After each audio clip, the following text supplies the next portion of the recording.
আসসালামু আলাইকুম। আপনারা দেখছেন এখানে একটি পর্যটন মোটেল, রংপুরে পর্যটন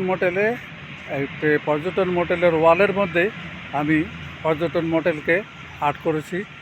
আপনারা দেখছেন এটা আমি কিছুটা সময় লাগিয়ে কাজটা করলাম। আপনাদেরকে কেমন লাগে জানাবেন। আপনারা আমার পাশে থাকুন, আমি আপনাদের পাশে আছি।